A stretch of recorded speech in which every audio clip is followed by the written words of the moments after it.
So here we are, folks, we're at Dartford in Kent in the UK, and we've got the Model Y in Quicksilver and the Model 3 Performance in Quicksilver. So we're going to compare like for like. If you are undecided on which one to go for, because I'm sure there's a few of you around, are you going to go for the Model 3 Performance, or would you prefer the Model Y Performance? I'll just give you a quick look at size difference and interiors, and then we'll take the Model 3 Performance out for a spin. The Model 3 Performance does 0 to 60 in 2.9 seconds, where the Model Y Performance obviously is a lot bigger, a lot heavier, does 3.5 seconds. I believe the Model 3 Performance does 160, 165 top end, where the Model Y Performance does 155 top end. So let's have a quick look around the Model 3. As you can see, these wheels are very subjective. Some people like them, some people don't. And apparently they are quite hard to take them caps off if you want to reveal the rest of the wheels.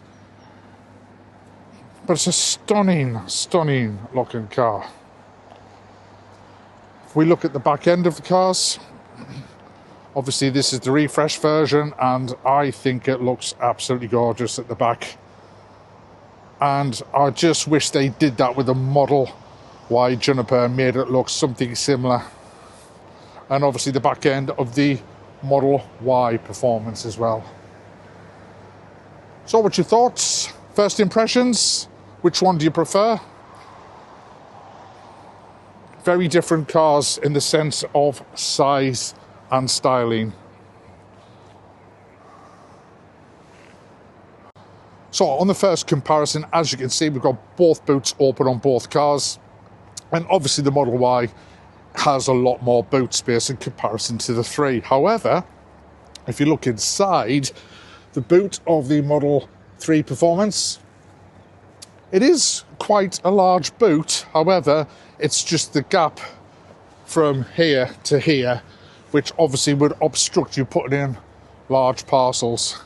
Whereas on the Performance, you've got this huge void of room that you can utilise. So from a boot point of view, I think the Model Y wins, hands down. What's your views?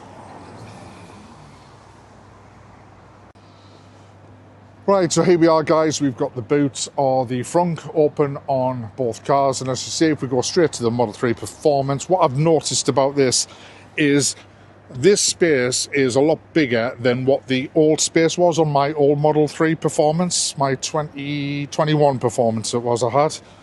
And if we go to the Model Y, obviously the Model Y has got a lot bigger space and it's a lot deeper as well. So for storage on both cars, to be fair, if we look at the rear and the front, both cars have got ample storage.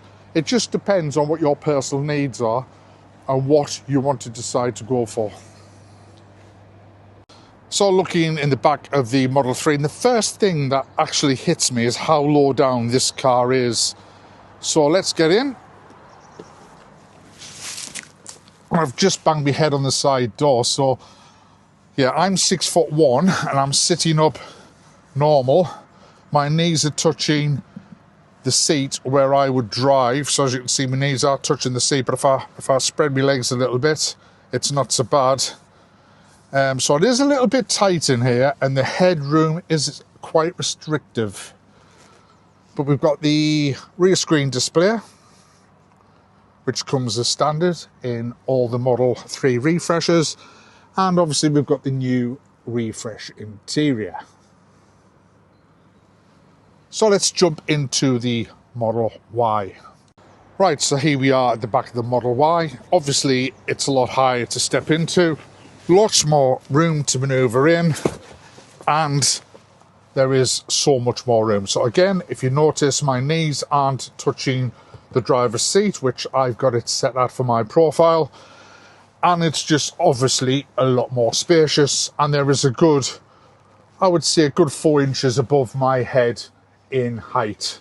So, and there obviously we haven't got the refresh version, but as you can see on mine, I have blackened out the wood with carbon trim, and that carbon trim was wrapped. It's not the plastic trim, it's wrapped, And to be fair, the guys have done a great job on that. And I also put carbon trim on the centre console to match.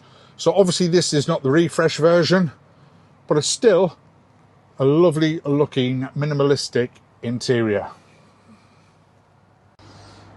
Right, so that is just a quick whistle-stop tour around both cars. So let's take out the Model 3 Performance for a spin and let's see how much different it feels to my Model Y Performance. Here we go. Right then, so we're in the Model 3 Performance. I have did a test drive on the long range. So the long range and the Model 3 Performance interiors are very, very much the same, with the exception, obviously, you've got the silver brake and accelerator, and you've got the bucket seats in the Performance rather than the long range. It hasn't. The seats are really nice. They hug you really nice. You feel secure in them. And apart from that, it's very much the same as what the long range is. Same process, foot on the brake. The car will sense if you're going to go forward or backwards. I don't know how it does that, but it does. Or you can manually just flick it up at the front or put it into reverse at the back, and then you just flick it to put it back in park. Really easy to do. So, without further ado, let's get this Model 3 Performance 2024 out and let's see how good it is. First thing I noticed when I got in, obviously, was the height of the car. When you get inside it, you've got to really sort of get down low to get into the car in comparison to the Y. Now, the other thing is obviously the indicators. There is no stalks on this car at all. On the Juniper version of the Performance, when it eventually comes out, that will have an indicator stalk on it, where this has just got directional buttons. So my first impressions of this car, I've got it set in insane mode. Why wouldn't you? You'd have to. So you've got it chill, standard and insane. So I've got it in insane mode for the purpose of just giving this car a little test out, because that will be the sort of match to my performance mode on my car that I've currently got. Now the first thing I picked up is the difference between the Highland Long Range and this is the Highland Long Range cabin is a lot quieter. And the reason for the difference in cabin noise, I'm assuming, is because this car has got 20 inch or 21 inch? Not quite sure. But it's got 20 inch sports wheels, sports tyres. So you are going to get a little bit more cabin noise in comparison to the long range. So if that's a thing for you, you need to bear that in mind. The steering is very reactive, very spontaneous. It takes you to wherever you turn the wheel very easily.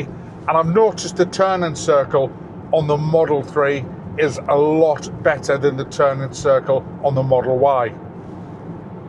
So what I'm going to do, I'm just going to try and find a gap. I'm currently just cruising down the motorway, doing 50 mile an hour. And I'm just going to give it a little quick acceleration just to see what it feels like. Yes. That was good. That felt really good. And it does feel similar mid-range compared to my Model Y. It does feel very similar on how quick the car pulls. But to be fair, it's a lovely car.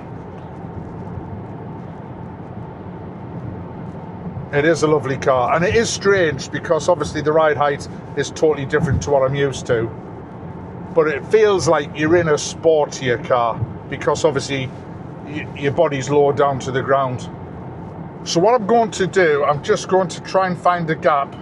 I'm currently just cruising down the motorway, doing 50 mile an hour, and I'm just going to give it a little quick acceleration just to see what it feels like.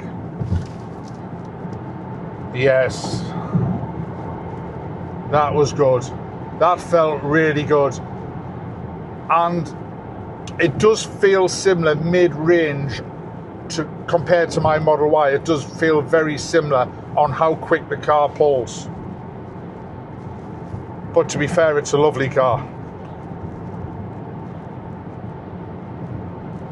It is a lovely car, and it is strange because obviously the ride height is totally different to what I'm used to, but it feels like you're in a sportier car because obviously your body's lower down to the ground. The other thing to mention is how good the seats feel. The seats do feel a lot more comfortable than the Model Y seats. I don't know if it's because these seats hug you in better. I don't know what it is, but they do feel really comfortable. And of course these seats have got air ventilation in them, whereas the Model Y hasn't got that. It will have it on the new Juniper version though. So we're going through a sleepy little town, and I'm going to turn around and let's just see how it reacts with a little bit of pace around a roundabout. I mean, to be fair, this car just absolutely glues to the road. Glues to the road. Yeah, that felt really good, to be fair. And again, that's because the car is at a low centre of gravity compared to the Model Y. Right, we're about to come onto the motorway. I'm just going to give it a quick throttle test. Jesus Christ. That is absolutely insane. Hence why they call it insane mode. That response was wow. Just wow. Right folks, it's decision time. So if I had £60,000 to go and buy a car now, which one would I buy? The Model 3 or the Model Y? And I'm going to stick with the Model Y. As much as I love the Model 3 performance, and as I said, I've owned one in the past, it suits my needs. So I like going hiking a lot, camping, and sometimes I even camp out in the back of this car because there is so much room in the back. So for my lifestyle, where I need a lot of room and a lot of space, then the Model Y performance wins it all day long. However, if you want a daily commute car, you know, to go to work and back, or travel, you know, from city to city in, then the Model 3 performance is a great car. If you want a car to go around country roads and, you know, hug the roads and stick to the road like glue, even though the Model Y performance does that to a degree, this car's low centre of gravity will give you exactly that. So again, it's down to personal choice and what your personal needs in a car are. But for me, if I'm spending 60 grand in the next 10 minutes, I'm going to transfer it, it's definitely going to be on a Model Y performance. So thanks for watching everyone. Please like and subscribe. Plenty more content coming your way. And don't forget, watch the next video. Because the next video, I'm hoping, is going to be on the Model Y Juniper in the flesh. So stick around.